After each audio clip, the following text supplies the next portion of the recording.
nobody's adoring me, but I'd rather have this relationship with God. He says it's foundational to everything else. In fact, so those other things, he's thinking, may even steal them away. And he's appraising it. He's analyzing it. And he finally says in verse 7, for you have been my help.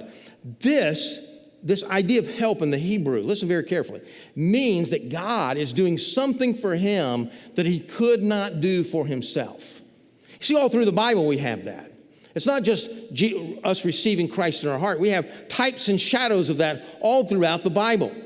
And David is saying, look, I couldn't do this by myself. And he goes on to say, for in the shadow of your wings, I sing for joy. What is this? I'm protected. That is symbolic language. That's romantic language, you might say. I'm in the shadow, like you're a giant bird. And like a giant bird would protect the young and protect the helpless. I'm in the shadow of those wings. And I am protected from my enemies that he talks about verses 9 through 11. And now he says, because of that, I'm connecting. I'm seeing it. My soul clings to you. That is, you stick to me. I desire now to know you better than I've ever known you before. Your right hand upholds me. Even with all my enemies around me, I remember you. Look what he's already said in the Bible. It's just building up to it. He says, I see your power and glory, verse 2.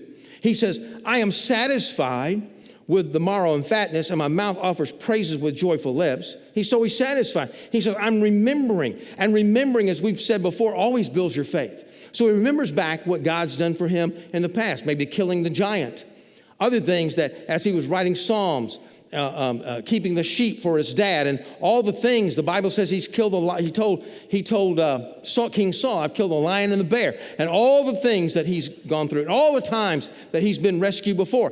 There was another time that he was running from King Saul because King Saul was jealous of him because David was already been pronounced he was going to take over his throne because of King Saul's sin. And so King Saul was after to kill him. And remember the times that he was in the caves before. He remembers the times that he was in the desert before. Have you ever been in the desert before? Before now? I think you have. Have you ever been in the wilderness before? Have you ever been lonely before? Have you ever sought after God and felt like maybe he wasn't there close to you? He says, I'm remembering these times that you have rescued me, and it builds his faith. It enhances his love for God when he remembers and he feels this oneness with God with all the problems that he had been through before. Is that where you are today? The Bible says your soul can be satisfied.